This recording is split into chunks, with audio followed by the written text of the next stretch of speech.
सीखे ध्यान सपनों की उड़ान। प्यारे बच्चों, कैसे हो आप सब? उम्मीद करता हूँ आप सब बहुत ही अच्छे होंगे। बच्चों, आज मैं आपको एक बड़ी ही प्यारी सी कहानी सुनाने वाला हूँ। ये कहानी है एक बांसुरी वाले और कुछ चूहों की। तो चलो, बिना किसी देरी के मैं कहानी शुरू करता हूँ। बच्चों, एक बार की बात है, एक बहुत ही छोटा सा खुशहाल गांव था।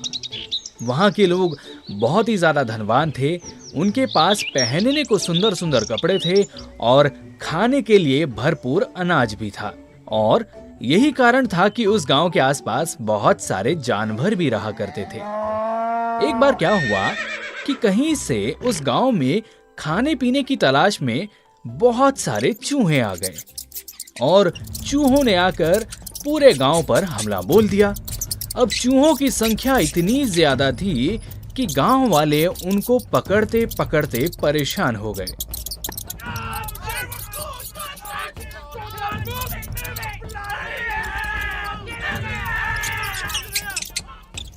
गांव वाले चूहों को पकड़ने के लिए पिंजरे वगैरह लगाते तो चूहे पिंजरे काटकर बाहर निकल जाते।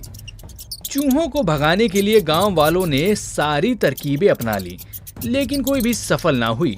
बस नतीजा एक ही निकला कि हर रोज सुबह में कहीं पर अनाज के फटे हुए बोरे निकलते या फिर गांव वालों के कटे फटे कपड़े।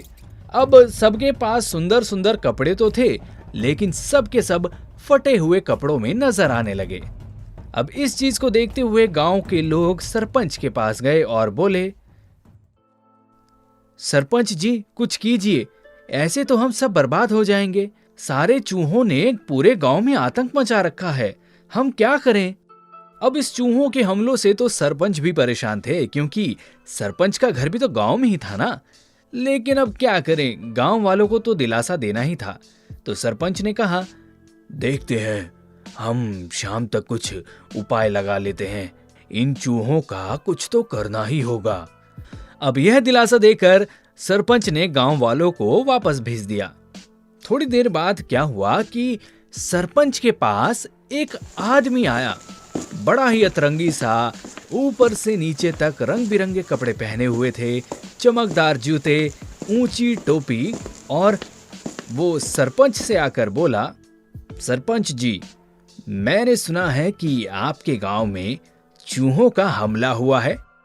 मैं चूहों को बड़े आराम से भगा सकता हूं, लेकिन उसके लिए कुछ कीमत लगेगी।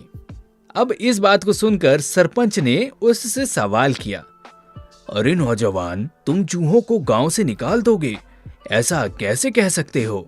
तो वो नौजवान बोला, वो सब आप मुझ पर छोड़ दीजिए, वो मेरा काम है। बस आप मुझे 100 सोने के सिक्के दे दीजिएगा और मैं 1 घंटे के अंदर चूहों को गांव से बाहर भगा दूंगा।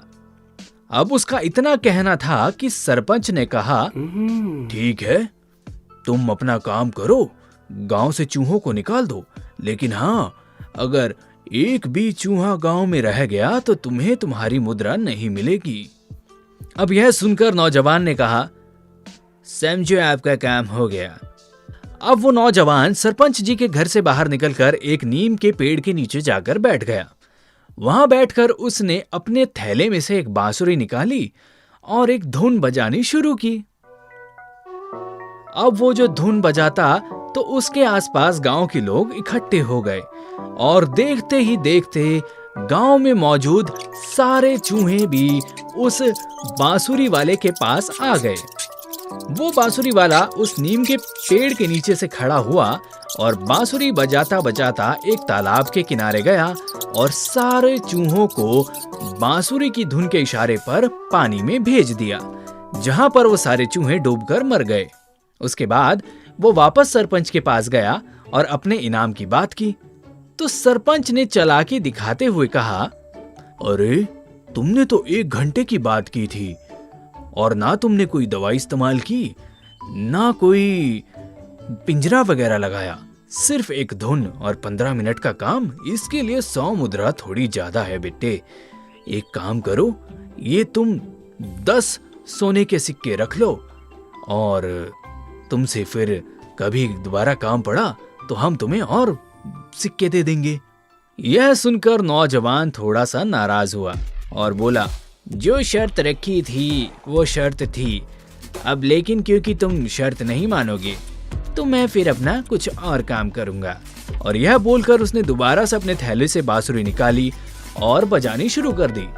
अब गांव वाले देख रहे थे कि ये क्या कर रहा है। देखते ही देखते गांव के सारे बच्चे उस बांसुरी वाले के पास आकर खड़े हो गए और फिर वो बांसुरी वाला बच्चों को लेकर तालाब की ओर चल पड़ा। अब यह देखकर सारे गांव वाले घबरा गए और सरपंच ने एकदम से बांसुरी वाले को रोका। अरे अरे अरे, रुको रुको, बच्चों को कहाँ लेकर जा रहे हो भाई? तुम तो नाराज हो गए, हम तो मजाक कर रहे थे। ये लो तुम्हारे 100 सोने के सिक्के। और चाहिए तो बताओ मुझे। तो बांसुरी वाला बोला, नहीं, जितना तय हुआ था बस उतना ले लिया। बाकी एक बात, किसी को धोखा मत दीजिएगा।